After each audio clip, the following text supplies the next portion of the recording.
Miqtë Top Channel, mirëdita, mirë se vini në Shqipëria Live, do të jemi së bashku në 2 orët në vim, ashtu siç patë edhe nga pamja e tyre se do të flasim për të gjitha përgatitjet që janë duke u zhvilluar mes Partisë Socialiste, por mbi të gjitha edhe opozitës, që duket se sot po zyrtarizon edhe koalicionet e saj, mënyrën si do të bëj ndarjen e deputetëve në lista të mbyllura e lista të hapura e gjithçka tjetër. Me mua në studio janë Ergjys Mërtiri, Denis Minga, faleminderit shumë për kohën tuaj. Mirëdita.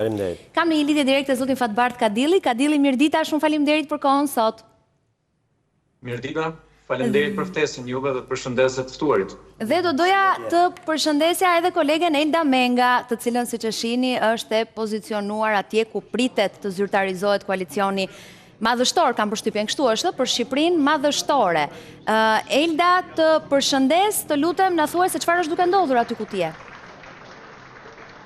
Për momentin po mban një fjalë kryetari i Partisë Demokratike Sali Berisha para jo vetëm aleatëve të tij, por edhe përfaqësuesve të tjerë të Partisë Demokratike të cilët kanë marrë pjesë në këtë aktivitet të sotëm, megjithëse ka kaluar një javë në fakt që tashmë është depozituar kërkesa për regjistrimin e koalicionit Aleanca për Shqipërinë Madhështore në Komisionin Qendror të Zgjedhjeve, vetëm sot Sali Berisha po i prezanton dhe po i njeh të gjitha aleatët e tij me publikun. Ka bërë një prezantim në fakt në mënyrë të përgjithshme, duke thënë piketat dhe shtyllat kryesore të këtij koalicioni, ndërkohë pritet për të parë nëse disa nga aleatët e tij kryesor do të marrin edhe një fjalë për mediat apo edhe në këtë aktivitet të organizuar nga Partia Demokratike. Të lutem Elda, përpara se të të falenderoj, na trego pak kush janë prezent. Mund të them kush nuk është prezent, Shpëtimi Drizi për një agjendë të tij personale ka zgjedhur të mos jetë prezent, ndërkohë në këto momente sapo ka mbërritur edhe Selami Jenisheri, i cili në fakt është njoftuar nga mediat për një aktivitet të tillë, pasi sipas tij në komunikimin që pati me gazetarët nuk ishte njoftuar nga ana e Partisë Demokratike për të marrë pjesë në aktivitetin e sotëm. Nuk e di nëse është një harresë e zyrës shtypit të Partisë Demokratike apo për arsye të tjera, sepse zoti Jenisheri nuk është ftuar, edhe pse ai tashmë e ka firmosur një marrëveshje me Sali Berishën. Kujtojmë si Dorela që Berisha ka lidhur marrëveshje jo vetëm aleatët historik apo aleatët, mund të themi të kohëve të vështira siç është Ilir Meta, por edhe me ata kryetar partish të cilët në vitin 2019 zun vendet e Partisë Demokratike dhe u cilësuan si armiq, pasi krijuan një parlament i cili në ato kohë u konsideruar si eksperimental. Ishte parlamenti i mandateve të djegura, por gjithashtu ata tashmë ndodhen krahas Sali Berishës në zgjedhjet parlamentare të 11 majit. E qartë, Elda, në rast se ndonjë nga eksponentët politik do të dëshirojë të flasë në vim, mund të lidhemi përsëri bashkë për ta dëgjuar. Krijove hilaritet Elda me deklaratën për zotin Selami Jenisheri, nuk është habit tani që dhe ta harrojnë se Jo, ose ka reflektuar Partia Demokratike se ka një detaj, si Dorela, Selami Jenisheri ka votuar pro heqjes së koalicioneve, që është kali betejës Partisë Demokratike. Pra në momentet e tij disa mujore në parlament, Selami Jenisheri ka votuar që mos kemi më koalicione të përbëra. Kali betejës i Ramës, jo? Jo, kali betejës i Partisë Demokratike. Për ta rikthyer, po. Pra, i bie që tjetë tradhtari i Partisë Demokratike Jenisheri me atë veprim që ka bërë kur ishte në parlament. Për te i batutës, mund bëjmë çdo lloj batute me zotin Selami Jenisheri, i cili është dhe pensionist, nuk ka pas gjë për të bërë sot, duhet ishte aty, po nuk e di pse Partia Demokratike ndoshta është... E ka lënë harres. Shiko, përpara se unë e pash që u krijua pak situatë çesharake. Ky fakt është, po të kishim parti parimore ne, Partia Demokratike nuk mund të merrte në koalicion, besoj këtu dhe ndajmë një mendim me zotin Mërtiri, po edhe me zotin Kadilli, nuk mund të merrte në koalicion të gjithë ata që kanë votuar pro heqjes së koalicioneve të përbëra, që Partia Demokratike pastaj tentoi me shumë forcë në reformën zgjedhore për t'i rikthyer. Pra nëse ke marr shkurt, vetëm 10 sekonda kam përshtypjen një pjesë të fjalimit të Berishës hyrës sot. Zbashku me koalicionin më të fuqishëm që Shqipëria ka përjetuar në 32 vite. Kadilli, sa do doje t'ishe pjesë e këtij koalicioni më të fuqishëm të 32 viteve? Formalisht, unë i përkas opozitës, jam pjesë formale e Partisë Demokratike, por ky koalicion e para nuk është i madh, e vlerësova shumë Elda në raportim që u sforcua dhe gjeti një fjalë që s'më kishte shkuar kur mendja, parlament eksperimental, për të mos thënë të vërtetën, parlament qesharak. Dhe gjithë ai grup qesharakësh që mbetin në zuri vendet në parlament sot ka zënë vend në krah të zotit Berisha. Pra ky është një koalicion qesharak që madhështore do bëj vetëm humbjen, jo Shqipërinë. Humbjen do ta bëj vetëm madhështore. Nuk mund të ketë, nuk di se çfarë kanë atë koalicion që vlen. Përveç zotit Janisheri e shumë të tjerë aty. Kemi politikanë që një farmase kanë pasur dhe një respekt publik. Po unë nuk e di kur kanë folur për të fundit në publik. Çfarë ka qenë qëndrimi i tyre i fundit politik. Ka shumë njerëz në atë koalicion që ju prej vitesh në media dhe ne prej vitesh politik nuk e lidhim emrin me partinë, çfarë përfaqëson ai individi, si fytyrë ndoshta e mbajmë mend, po nuk e njohim kush është. Pra kjo e bën koalicionin tërësisht qesharak, jo eksperimental.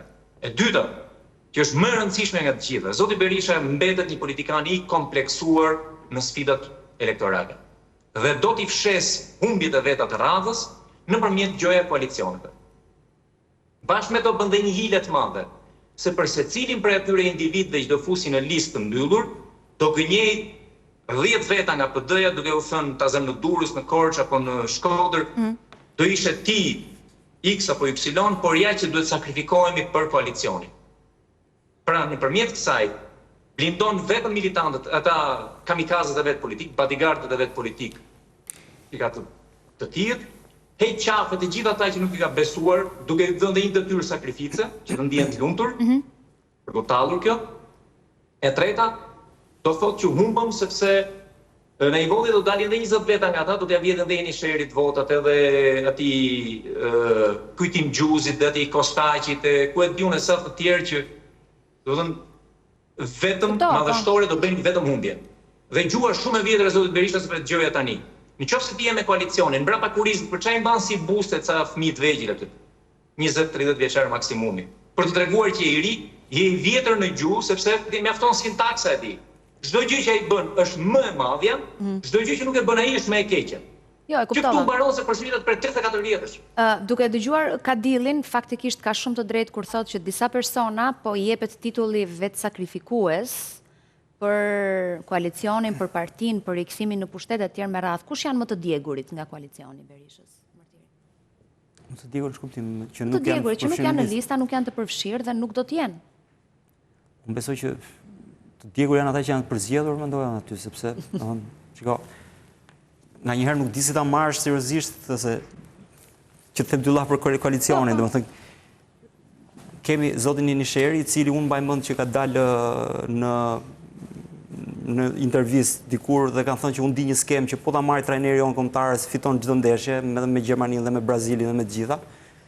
Ke pastaj një tjetër që thoshte që fëmërat nga unë kanë pirë më shumë whisky se ujë kur i kisha flokët Kaçurrela, kurse tash është qerose. Unë nuk e di si më merr vota, se po të kisha Kaçurrela, ndoshta mund të merrte në një vot, po si kam as Kaçurrela. Tjetri thot jam gjuz, jam peshk gjuz, jam ku dëgjon, domethënë del familje e tjerë. Njëri ka dalë në ato vallëzimet, ka fituar, ka marrë pjesë në konkurse, një tjetër. Kanë vota janë se tani, për te i qesharakës. A kanë vota? Të themon tani, ku diun. Janisheri thotë që Janisheri dështë të bënte edhe këtë qenjën, më jep një vend të sigurt të t'jap 3 deputet. Emblema e gjithë kësaj tash është që klikime kanë, po nuk e di nëse janë përkthen vota. Po, emblema e kësaj është Shqipëria madhështore me këta, domethënë kjo pastaj është. Jo, është më madhështoria në 32 vite. Ajo diskutohet sepse për Berishën gjithmonë ajo që bën tani është më madhështore që ka bërë ndonjëherë në histori. Pra, dhe ajo që do bëjnë nesër është më madhështore se kjo që bën sot. Domethënë gjithë kjo është, nuk e di, nuk e merr dot seriozisht që ta trajtosh, por ka një gjë thelbësore këtu që në këtë koalicion ka dhe figura serioze, siç është zoti Fatmir Mediu apo edhe ala të tjerë. Pra nuk është se janë të gjithë kaq qesharak sa ç'po përpiqemi të flasim këtu, pavarësisht se nuk the asnjë gënjeshtër. Që s'tash gënjeshtër. Pra, pavarësisht kësaj që nuk the bëra analizë akoma, thjesht i rreshtova dhe karikatura del vet, nuk do në mjeshtri. Domethënë që ka njerëz tani, çfarë thotë vetë ti je serioze, ti je 35 vjet në politik, mos kesh bërë asgjë dhe të vazhdosh ti je aty, nuk më duket as kjo serioze, domethënë nuk më duket as këta që janë, edhe vetë Berisha nuk më duket serioz, se 80 vjeç, 35 vjet ka qenë president, kryeministër, kthehet non grata, vjen dhe bën këtë lloj gjëje, tash të them unë, domethënë nuk mos më duket më asgjë serioze aty, por thelbi është këtu. Mbi të gjitha, dhe ju e thatë që këta janë tradhtarë të kauzës Partisë Demokratike në thelb. Pra këta, jo edhe që nuk pranuan të digjin mandatet, Dhe fatkeqësia ishte që këta ishin në pjesën e fundit të listave. Tani ai i ka vënë prapë. Por këta ndihmuan Ramën për të bërë atë që quhet opozitë kërpëratave. Dhe me opozitë kërpëratave Rama i bëri vendin një të keqe shumë të madhe, që është kushtetuta, ndryshimi i kushtetutës për të bërë një kod elektoral të cilën hajde hiqet tani, ku kemi heqje koalicionesh, që është kodi elektoral më fantastik që i duhet një kryeminist si Rama, i cili edhe nëse nuk bën dot majorancë, duke qenë i vetëm është vështirë të bësh koalicionet e dura pas zgjedhore që ta përmbysësh. Koalicioni është. Berisha tregoi që koalicionet bëhet me këtë formulën e re. Po pra bëhet në një listë. Okej, po funksionon, nuk është se funksionon formula e koalicionit. Heqja e koalicioneve është problematike sepse, shiko, çfarë do të thotë, këta duke futur në koalicion me Berisha, ta them, me Diu, Ndoka, Duka, Idrizi etj. Këta do jenë në vend sigurt në listë. Tani pyetja është pse do jenë këta në vend sigurt në listë? Se këta s'marrin vota. Sepse po të merrnin vota, këta do ishin në pjesën e listës hapur, ku me vullnetin e vet, me djersën e vet, do merrnin votat e veta do ishin në listë. Me këtë lloj pozicionimi do t'i tregoj që jemi bashkë, pra t'i japi sigurinë. Ajo çfarë do të përcjelli Berisha me këtë koalicion është mesazhi, për te mesazhit që jemi qesharak, përcjell ama jemi shumë këte, jemi shumë parti këte. Megjithatë prap janë pak se 26 parti në një vend ku Ma vendosni pak po tabelën se me qënë se është në një linjë me të biseda. Tabela e 26 partive shumë janë, që nga Sazanguri, unë nuk e di do me thënë, kushdo që ka një parti ka përshtypjen është bashkuar me opozitën, kësë është fort lajm i keq nga zoti Fatmir Mediu, unë nuk do i lexoj gjithë sigurisht, po flas për emrat më serioz që ju përmendët, Fatmir Mediu, zoti Evangjel Dule, Agron Duka, Nard Ndoka, pastaj dalim me zotin Gjet Ndoj, Kostaq Papa, Kujtim Gjuzi, Sazanguri, Gjovalin Shqalçi. Pra, janë shumë, 26 që ti thua nuk është se marrin vota. Jetojmë një vend ku kemi numrin, besoj jemi vendi me numrin më të lartë partive për frym. Kemi 100 ca parti mos gaboj, nuk e di as vetë sa është shifra e saktë. Kesh bërë 26, kesh mbledhur ti nga këto 100 ca nuk është një arritje e madhe. Ka dilli që po ma kërkon fjalë sa ta përfundojmë mërtiri. Po, jo përfundoj. E dyta, ka një gjë tjetër që them. Po marrim pjesën serioze të listës, që e quajmë ne serioze, por për mua asaj është serioze. Marrim ku diun më thënë, zotin Idrizi, Duka, Dule dhe, ku diun, dhe Partinë Republikane etj. Po i marrim gjithë këta. Në çfarë kushtesh kandidojnë këta? Në kushtet kur Partia Demokratike ka 3 vjet që zgjedh dhe ngrihet me veten e vet. Pra, ka hyrë në një luftë pa precedent me veten e vet, aq sa në zgjedhjet vendore të fundit humbi themi 230.000 vota. Pra, nga 730 që ka marrë PD LSI në vitin 2021, në 2023 morën rreth 500.000 vota. Pra, 230.000 njerëz nuk kanë dalë të votojnë këta. Tani ku ishin këto forcat e reja që ta kapitalizojnë këtë votë? Pra, këta janë aq pa aftë për të marrë vota, sa që edhe kur thërmohet Partia Demokratike, këta nuk e marrin elektoratin që ikën nga Partia Demokratike. Pra këta do të thotë që këta janë pa aftë të shfrytëzojnë as momente pra dhuratat më të mëdha që ju bën fati për të marrë elektorat. Është dhe po, keni të drejtë. Fakti që tashmë futen në listë të mbyllur dhe jo në listë hapur sepse kanë frikë futen në listë hapur se s'marrin vota. Do ketë 3 apo 4, s'ka 4 vende të sigurta. 4, pra domethënë tregon që këta nuk kanë fuqi. Pra, domethënë çfarë do thotë? Sado parti shumë bësh ti, nëse ti mbledh thërrime, ato thërrimet nuk bëjnë dot një kafshat. Janë aq vogla sa që nuk bëjnë dot. Pra, nuk është çështje se sa është numri i njerëzve qesharak që ti mbledh në koalicionin tënd. Problemi është se çfarë koalicionet serioze bën ti dhe sa fuqi ke ti që nëpërmjet këtij koalicionit prodhosh një frymë. Megjithatë, Ergjys, nëse mund të hyj pak diçka, vetëm një fjalë të jap fjalën Kadillit, s'po më kërkon. Se unë mbaj mend LSI-ja në 2021 nga humbur mandat në Durrës për 20 vota ose 100 vota maksimumi. Po këto parti mund t'i bëjnë 100 vota që nesër të gjitha bashkë. Të gjitha bashkë, po është një mandat si to që tjetër. Dhe pra nëse shteti i madh Berisha nëse ke kaq kërkesa nga vetja. Po pra, shiko. Po dakord, po është një mandat kur e merr ti ja heq tjetrit, pra janë 2 mandate diferenca. Nuk është kaq për të ndërtuar. Çështja është që Berisha thotë që Trumpi është bërë me ne do përmbysi, Rama është në ikje, unë jam i fuqishëm sepse Amerika. Llogariti bëjnë votat. Dakord. Jeni sheri merr 100 vota në Tiranë, ato 100 vota mund t'i shërbejnë doktorit, nuk e dim tani. Dakord, por ka 2 mënyra se si shkohet në zgjedhje. O bën kalkulime llogaritshkash thërrimesh, ose prodhon frym. Po frym tani si mund prodhoj Berisha pas 35 vite? Pikërisht pra. Ai ka shkuar me kalkulim. Pikërisht pra. Ky koalicion rreket ti gënjer shqiptarët, ju thos shqiptarët që un kam frym sepse jam 26 parti që jam te unë, ndërkohë që Rama është vetëm. Nga ana tjetër janë koalicion thërrimi. Nga ana tjetër të flasim dhe ajo që ju përcjell njerëzve për frym, se e di shumë mirë që vetë emri Berishës nuk mund të prodhoj frym. Tani koalicioni ju përcjell njerëzve që unë s'kam frym. Prandaj po bëj llogaritje të tilla. Kadili, po, të kërkoj ndjesë më të rrisë. Ka disa minuta që ma kërkon fjalën, sidomos pas listës që po ndiqnim. Kadili, çfarë mendon për listën? Shuaj të kuriozitetin, se mësova ca emra si një Dimitër Myslia, një Zef Shtefni apo Shtefën. Se nuk i njeh, si kishe dëgjuar kur? Jo, jam i bindur që edhe ti nuk i njeh. Prandaj e lash deri në mes, edhe unë listën. Pra, koalicioni përbëhet nga njerëz qesharak, që janë argëtimi i disa emisioneve televizive, përbëhet nga njerëz anonim, përbëhet nga njerëz me një nivel politik, dhe po veçoj këtu për shembull Arjan Starovën, cilin e respektoj, po që ka kohë të gjatë që nuk thot asgjë politikisht, nuk thot as mendim politik. Qoftë edhe për aleancën e NATO-s, që ai ka qenë edhe mbetet kryetari shoqatës, mos gaboj ndet Atlantikut. Që janë gjëra të rëndësishme sot. Pra njerëz kanë hequr dorë nga politika. Dhe pastaj është ai grupi që e quajtur serioz, që për mua, dhe pra ty e kërkova fjalën, ata janë qyl deputet. Fatmir Mediu ka qenë nga viti 2001 që vazhdon të jetë deputet nga lista e Partisë Demokratike. Ku e ka strukturën? Në Durrës, për shembull, kë ka? Në Korçë, kë ka? Me kë lufton, me çfarë bën? Edhe kur ishim në pushtet, vinten po gradet kur qenë deputet e mbushja unë sallën me demokrat. Se s'kishte asnjë republikan. Dhe treqëriku na i merrte borxh, ne se kishte pas shok shkollën në inxhinierinë e minierëve. Kjo është seriozitet politik. Bashkëton plotësisht me atë që serioziteti është çfarë prodhon dhe çfarë thon. Në atë që thot Kadilli, që emrat nuk njihen, që ta bëjmë bashkëbisedim Kadilli, emrat nuk njihen, jam shumë dakord me ty. Por jam dakord edhe me këtë që thot Denisi, që një vot, 100 vota, 100 vota, mund të përbëjnë një lloj ndihme për të pesh nesër më. Është morale, kjo është tjetër pastaj, po folën për moral. Jo, për moral nuk diskutojmë tu zoti Kadilli, ne diskutojmë për kalkulime. Para kalkulimi, apo të them diçka, unë e drejta që parë, por nuk u vazhdua si them. Shumë njerëz që kanë ndjekur Berishën, kanë pas ambicie të bëhen deputet. Sot nuk do jenë deputet sepse do t'i marrin ja 8 vende këta, qyll deputetët. Dhe ata do sakrifikohen. Në listën e mbyllur do jenë disa të privilegjuar dhe të besuar dhe disa gjoja aleat, qyll deputet, dhe nuk do jenë disa që e meritojnë për investimin që kanë bërë krah Berishës, jo për mua, për opinionin tim. Këta do heqin shumë vota. Në momentin që ti Kadilli, jam shumë dakord me ty, po përderisa je zoti zotri merri votat në listat hapura dhe bëu deputet, që mos jesh dhe ti një qyl deputet.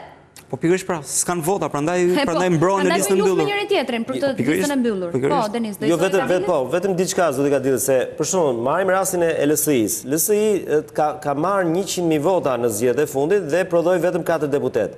Pra, LSI nuk mund ta quash një parti qyl partia, sepse po rrethanat që ne flasim sot nuk e dim se si do të jetë vota LSI-s, po unë mendoj që Berisha në raport me LSI-n ka negociuar në favor të Partisë Demokratike, duke i dhënë 4 mandate që në një farë mënyrë shkojnë diku te 40-50.000 vota. Pjesën tjetër, Berisha thot, unë po e marr për partinë time ose për koalicionin, sepse është sistemi i tillë që çdo votë e hedhur te koalicioni i shkon në favor PD-s, nuk i shkon më LSI-s. Pra, unë të jap 4 mandate, pjesën tjetër të votave të marr unë. Në këtë mënyrë unë mendoj... Nga çdo sondazh serioz, LSI-ja sot nuk ka më shumë se 2%. Okej, kjo mbetet për dakord jam. Jam ta bëj 3. Të lutem, ta bëj 3. 3% e elektoratit shqiptar janë 45.000 vota. Pra LSI-ja po merr eksakt atë që i japin sondazhet. Mund të jetë kjo, patjetër. Kushte negociat. Pra nuk po dhuron gjë. Në rastin më të mirë, ne e dim situatën e LSI-s, që është sot PL.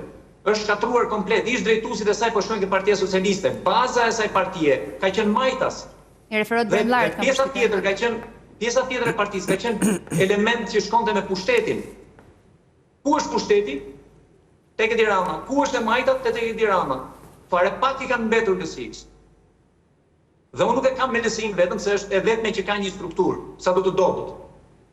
Por ti si Parti Demokratike nuk arrin të bashkohesh me Lulzim Bashën, me Dashamir Shejin, e me të tjerë të djathtë që kanë dalë nga partia jote. Dhe shkon bashkohesh me Inisherin, me Papën, e me tjetrin, kjo tregon që ti nuk ke qëllim të bësh një koalicion kompetitiv, garus, po ke qëllim që të kontrollosh opozitën. Dhe këtë ja ka dalë Zoti Berisha. Zoti Berisha do kontrolloj opozitën dhe do jetë një punësuar i Edi Ramës në opozitë. I punësuar i Edi Ramës sot Kadilli, por nëse i hedhim një vështrim më të gjerë asaj që Rama sot vetë tha, me sa dukej e kishte hequr mundet, më saktë, tha e latë hapur opsionin, ta heqi fare idenë të qenurit në ndonjë listë vetë, dhe kam përshtypjen kjo ishte... Vetëm po shikoja pak, nuk e di, Zoti Kadilli është njohës mjaft i miri i të dhënave për debat. Nuk e di sa vota ka marrë këshilltarët e Partisë Lirisë në 2023, se ai mund të jetë matësi më i mirë, cila është pesha e Partisë Lirisë. Jo, ai nuk është matës, unë zgjedhjet lokale shoh vetëm votat e kandidatëve për kryetar. Sepse në territoret vogla, në mos bashkitë e vogla, vota trafikohet.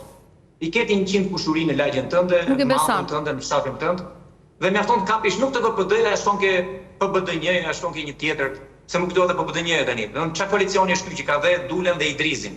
Idrizi nuk shkon atje jo se ka agent. Thjesht ka turp dalin fotografi. Se këtë e bën gjithmonë. Ktheuni mbrapa kronikave do shihni që në çdo ngjarje publike Idrizi ka një agent tjetër.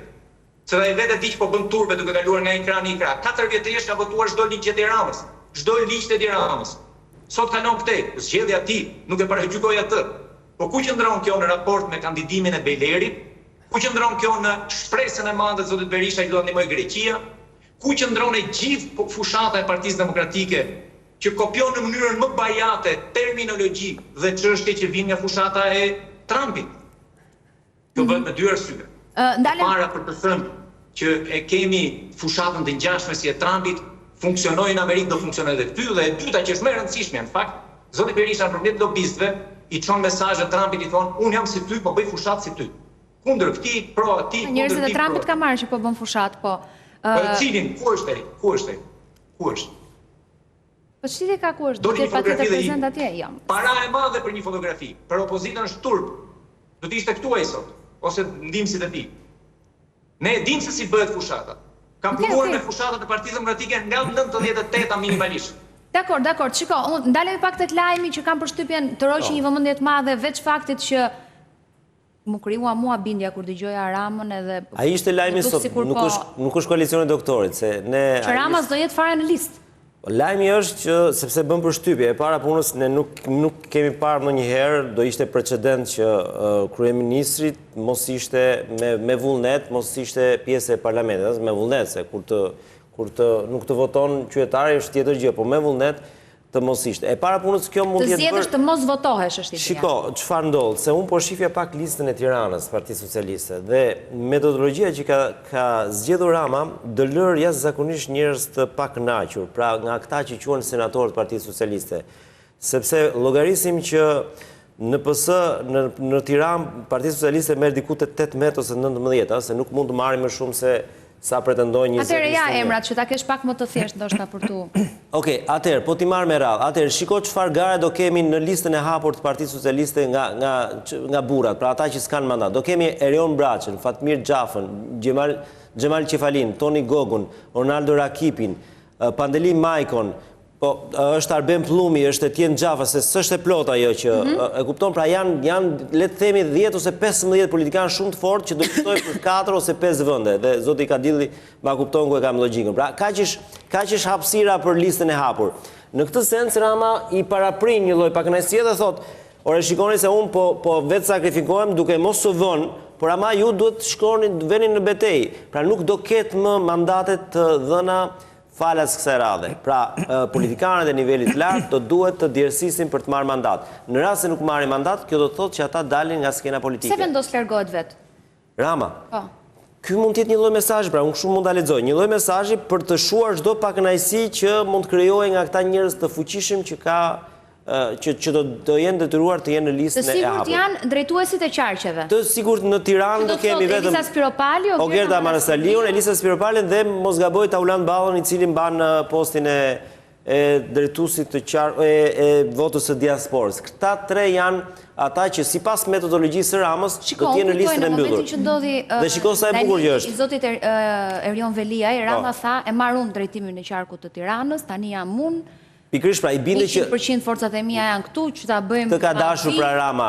Me Braçën tha madje që do na ndihmojë etj me radhë. Të ka dashur Rama të thonë, nëse Rama do ishte te lista e mbyllur, dhe gjithë ta unë që i përmenda senatorët Partisë Socialiste do ishin të lista e hapur, kjo nuk do dukej mirë. Rama tha unë po mendoj dhe vetë listën e hapur, por kjo krijon atë përshtjellimin në PS, sepse ai po të jetë në listën e hapur do duhet t'i marrë të gjitha votat vetë dhe gjen një zgjidhje duke mos qenë fare në parlament dhe thotë unë prapë qeverinë do ta drejtoj, por ju bëni garë të ndershme me njëri tjetrin, kush fiton shkon në parlament, kush nuk fiton del nga loja. Por edhe një herë them, Tirana do jetë shumë gare e egër mes senatorëve të Partisë Socialiste, se parashikoj janë 10 ose 15 emra të rëndësishëm, të cilët do luftojnë për 4 ose 5 mandate, jo më shumë. Mërtiri, si të duk, që nga qëndrimi që mbajti Rama, ditën e djeshme pati mbledhje me drejtuesit e qarqeve, deri tek deklarata sot.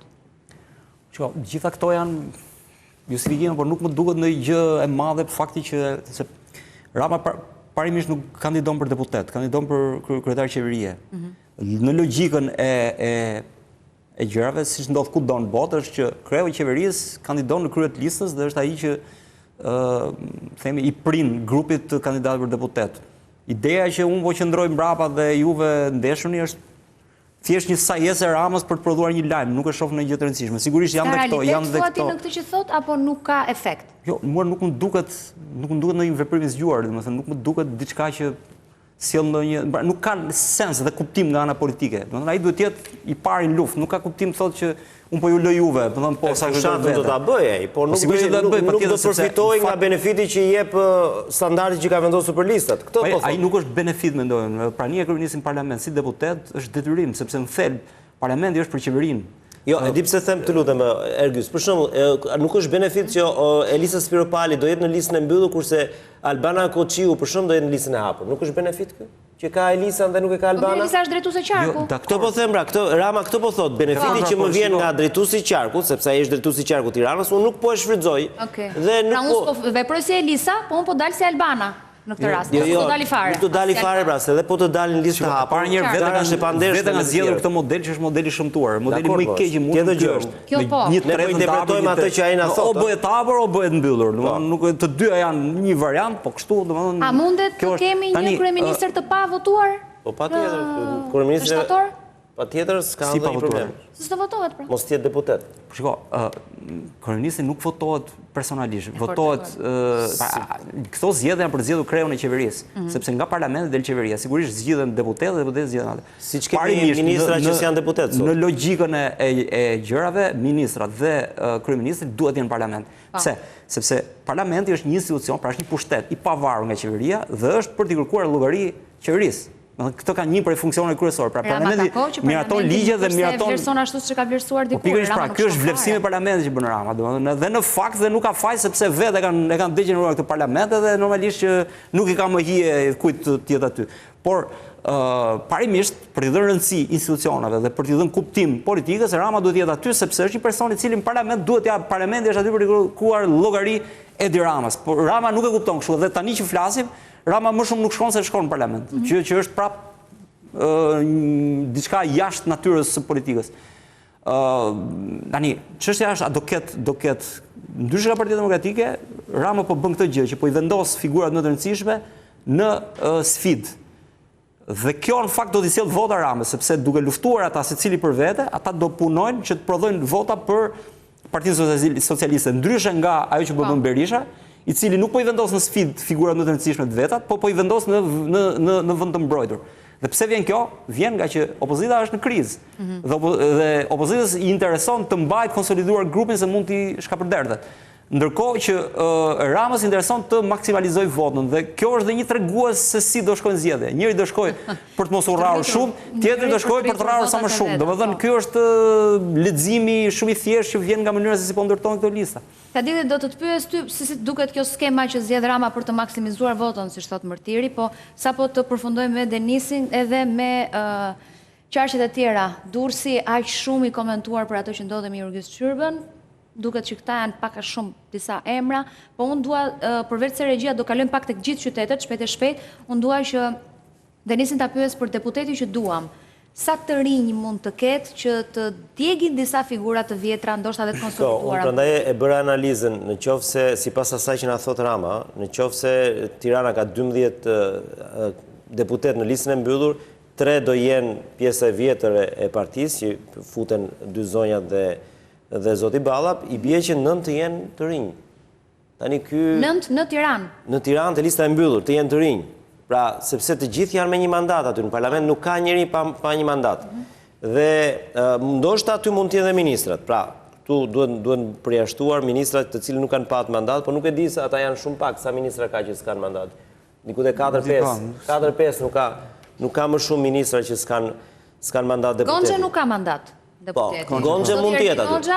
Ervin Hoxha, me sa di unë, mund të jenë shpërndarë në përqarqe, edhe Ervin Hoxha nuk ka mandat, Bora Muzhaçi nuk ka mandat, pra këto do jenë në listat e sigurta. Po, leta quajmë 6-6, pra. Në Tiranë do jenë 6 të rinj fare, që si një faskush, dhe 6 do jenë pjesa e strukturave drejtuese, po edhe e ministrave. Nga kjo pikpamje Rama në fund ka përdal me një rezultat 1/3 e partisë, e grupi parlamentar ai do ta rinovojë dhe nuk është pak. Qofse të supozojmë Rama merr 74-75, imagjinoni 1/3 të jenë 20 e sa deputet të jenë komplet të rinj. Dhe ky është rinovimi që ai tenton të luftojë me këtë edhe partitë e reja.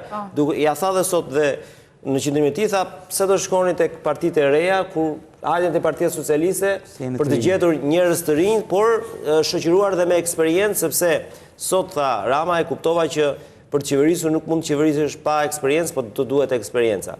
Pra e gjithë fushat e tij është shumë kirurgjikale, PD-n ai e ka azgjësuar me Sali Berishën, tenton të azgjësoj edhe senatorët e vjetër me pakënaqësitë e tyre në PS me garën e hapur, sepse vërtet thotë Zoti Mërtiri, aty do ketë një garë të hapur dhe do sjellin vota, po ata sjellin vota për PS, por nga ana tjetër do azgjësojnë njëri tjetrin.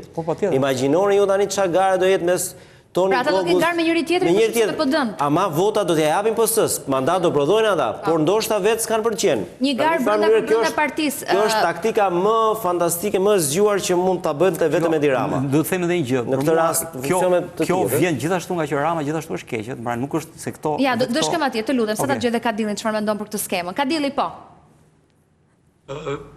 Është e dukshme që Rama ka marrë vendimet natyrës strategjike, jo tani po shohim rezultatin. Strategjit të një politike bën kur ti njeh problemin, di çfarë sfide ke përballë dhe gjen një përgjigje që në afatgjatë funksionon. Është këtë e kundërta ke rasti Berishës, historikisht ka gabuar në çdo vendim strategjik, ka bërë gjithmonë politikë aty për atyshme, sot për sot, nesër për nesër. Ndërsa Rama e ka strategjinë shumë qartë, ai di që problemi më i madh që ka Partia Socialiste është konsumi, mas 3 mandatesh në pushtet dhe t'i kërkon mandatin e 4. Konsum ka Ramave, po konsum kanë dhe figurat politike rrotull tij. Mënyra më e mirë për të hequr përgjegjësinë dhe për t'u sjellë në syt publikut si një forcë politike që vetë korrigjohesh, është që të përtërish vetveten. Dhe të përtërish vetveten me llogaritë që bëri Denisi aty gati 1/3 e parlamentit, është një përtëritje vërtet solide.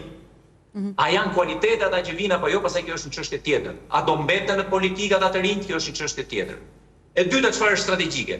Betejë e dytë që kishte Rama ishte kush është në opozitë, kë ka përballë. Dhe kjo nuk e ka sot, e ka 2 vjet, 3 vjet, 4 vjet të fundit. Ka përballë një opozitë të përçarë, të djathtë në dikurshme të përçarë, të cilën e zgjidhi duke favorizuar nëpërmjet mediave që deri diku i kontrollon apo i ndikon, që favorizon me hapur Berishën për ballin me Bashkën. Një kjo. E dyta, kishte partitë e vogla, që dije që do energjizonin më shumë shoqërinë, që priste ndryshimin. Pra nga një anë i jep vetë ndryshimin, me vetë korrigjim dhe me përtëritje të grupit vetë, nga ana tjetër pengon me një marrëveshje të smur me Berishën, që bën ligjin e tanishëm elektoral, ku 1/3 e listës është e mbyllur. Fal, një pyetje, këta që fituan primaret, çfarë fituan? Asnjë. Këta fituan që të jenë kandidat për kandidat. Po nuk janë. Do t'i zgjedhë Berisha? Do t'i zgjedhë Berisha. Cili do jetë në zonën e mbrojtjes?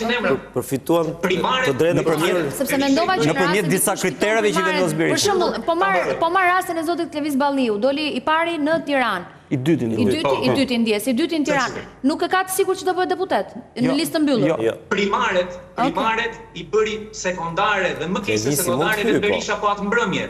Kur doli të deklaroi, jo do e mos ata që kanë dalë të para do të jenë listë mbyllur. Tani po kthem kjo që po thosha, strategjia e Ramës për të përballur me kundërshtarët. në një krah mbështeti Berishën, të cilin e mund sa herë të dojë në mëngjes dhe në darkë, thjesht për vjetërsinë e Berishës, dhe nga ana tjetër pengoi partitë e vogla, partitë e reja, që të kishin mundësi garuse, se me listë të mbyllur, ku 1/3 është e mbyllur, çdo parti e vogël maksimumi pretendon një deputet në qark. Me një listë të mbyllur është vetëm ai i pari që do punojë, do të jetë i gëzuar, dhe të gjithë të tjerët nuk punojnë, sepse nuk janë motivuar, ndërsa për vete e bëri pak më parë llogarinë, Denisi po ta çoj pak më tutje. Në Tiranë, Partia Socialiste merr 18 deri në 19 deputet sipas sondazheve. 12 janë në listën e mbyllur. Kusuri 20 ca të tjerë do i luftojnë për 6 vende. Pra i bie që secili prej atyre që është në listën mbrapa, shpreson që do fitojë, se 1 në 4 prej tyre do fitojë. Pra i bie që ai ka 2 shtabe elektorale, një shtabin administrativ me këta krerët dhe me të rinj, dhe një shtabin e atyre që do luftojnë si ujqër me njëri tjetrin, dhe do marrin çdo lloj vote nga do që të vijë për të siguruar veten e tyre, por indirekt akumulojnë shumë të tepër, pra ka 2 shtabe elektorale përballë një shtabi të cunguar. Që gara brenda vetes i rrit edhe më shumë. Pasi për strategjike. Ndërsa ke Berisha, gara brenda vetes nuk ekziston. Të kuptova shumë qartë, po prandaj të pyeta. Sepse Partia Demokratike në çdo sondazh, po marrim Tiranën, deri ke 12 deputet shkon, po 12 janë në listën mbyllur. Ata mbrapa janë kot. Dhe në këtë listën e mbyllur do kesh nga partitë aleate, kështu që demokrat të Partisë Demokratike të Berishës do jenë në listën e mbyllur 6 veta. Mes cilëve është Berisha vetë e ca tjerë. Të mendosh Kadilli sa shumë nga ata emrat cilët s'po i përmend për efekt, se nuk do i përmend dot të gjithë, se nuk dua të mbes hatri askujt, kanë luftuar për Berishën gjatë gjithë këtyre viteve për ta rikthyer aty. Jo, kanë luftuar për vete. Po pra mirë, për vendin e tyre. Po pra, dhe ndërkohë nuk e morën. Jo, ata nuk kanë luftuar për opozitën. Të gjithë anëtarët e kryesisë, nga Berisha ke i fundit, e din shumë mirë që nuk fitojnë. Okej. Por din një gjë, tuan të jenë në lojë. Dhe kjo është turpi që ka ndodhur opozitës. Dhe me sa duket, nga kjo lojë, edhe një opozitë do të jetë në lojë dhe s'ka asnjë shans për të fituar, dhe disa copëze opozite që nuk kanë në lojë, po duan të provojnë shansin. Ky është tmerri i opozitës. Mërtiri? Dhe duke luftuar për të mbetur në lojë, në fakt, loja vetme që fiton këtu loja Ramës, pra janë në lojën e Ramës me këtë. Sepse është një opozitë që nuk lufton për të mundur Ramën, por lufton për të mbajtur veten aty ku është. Domethënë, unë them nga ana tjetër, edhe lista e Ramës ka probleme shumë të mëdha, domethënë që ose reflekton një krizë thellë ku ndodhet Rama. Por Rama ka disa kriza. Kriza parë, kriza e legitimitetit, mendojnë.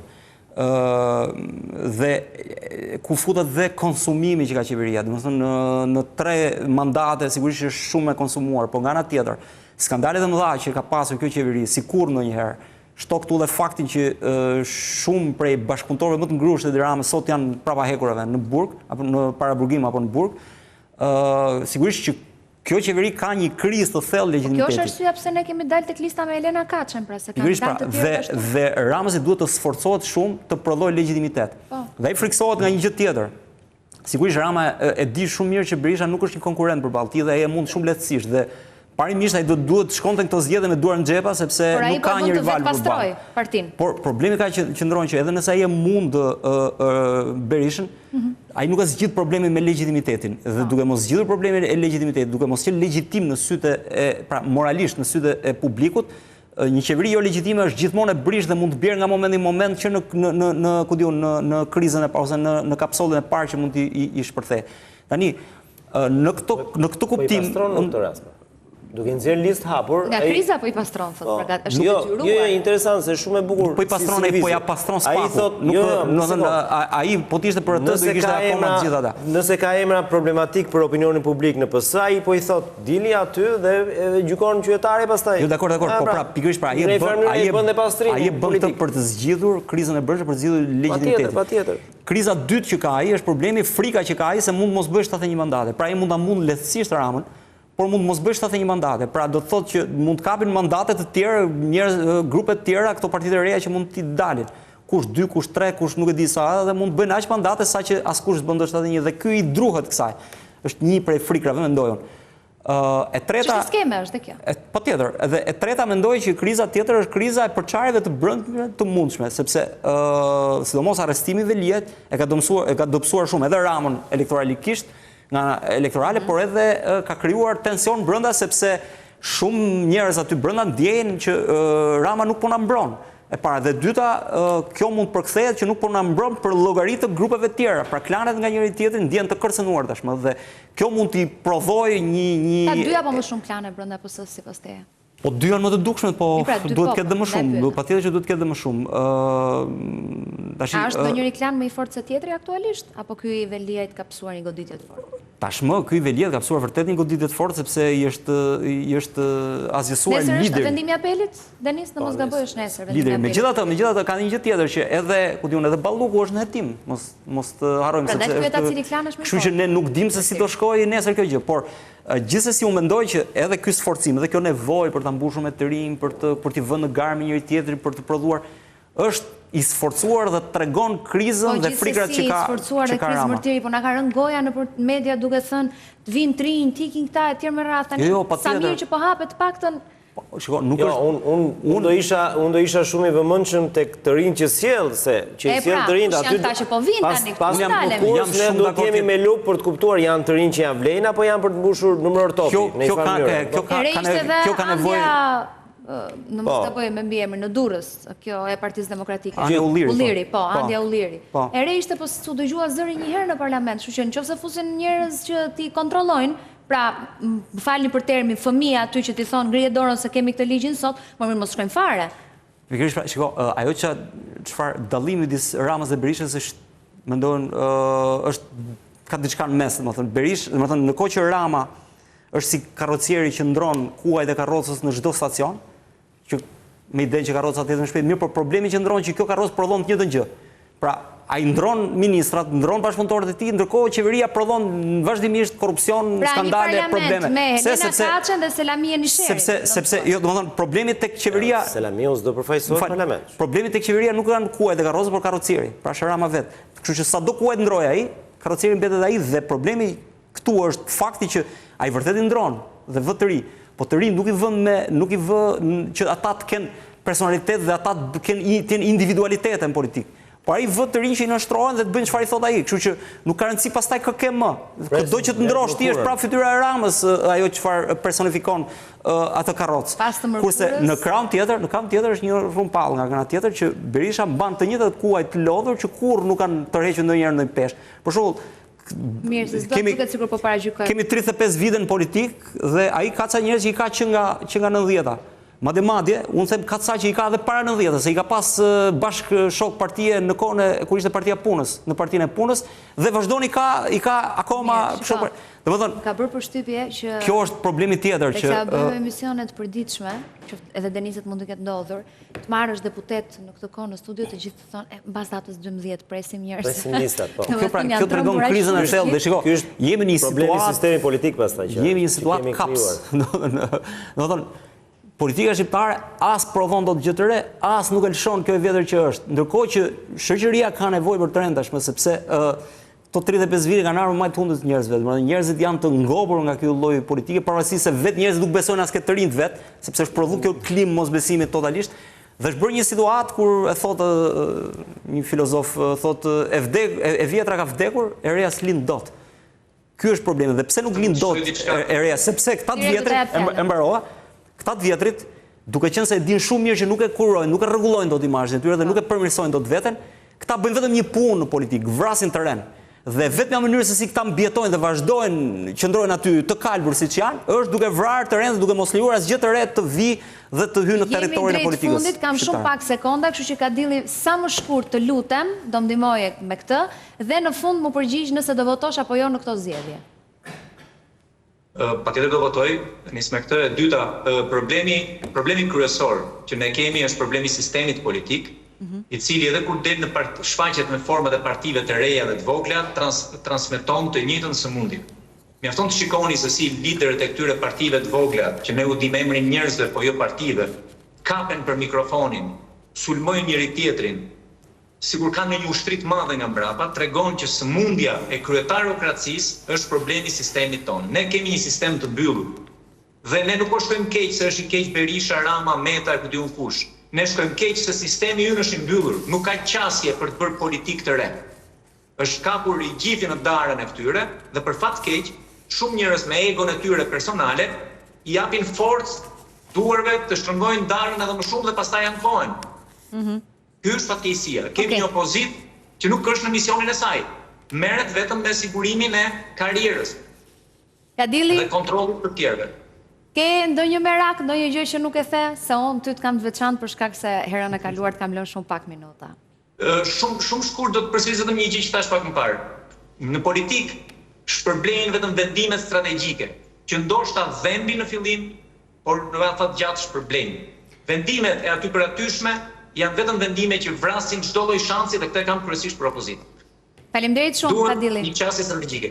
Faleminderit juve. Mërtiri, shumë faleminderit. Diçka të fundit për të thënë, jo? Jo, vetëm një mini detaj nëse mund ta lëm për një herë tjetër. Rama përmendi sot që këto zgjedhje do të jenë për herë të parë shumë gjeostrategjike. Se çfarë donte të thoshte kryeministri nuk është thjesht çështja. Në një moment madje dëgjova që tha duhet të ecim shpejt. Ajo është një tezë që nuk ka lidhje me lojën e brendshme këtu. Pasi bjem dakord të gjithë thu që Berishën Rama e mund shumë kollaj, por se çfarë fshihet pastaj për te Shqipërisë. Geostrategjike shkon tek Shtetet e Bashkuara të Amerikës apo geostrategjike ti do e konsideroje edhe momentin kur ai tha ajo dritarja e Bashkimit Evropian mund të mbyllet pas ca muajsh. Rama tha që e lidhi me Bashkimin Evropian, po unë mendoj është dhe për te oqeanin. Faleminderit shumë Denis.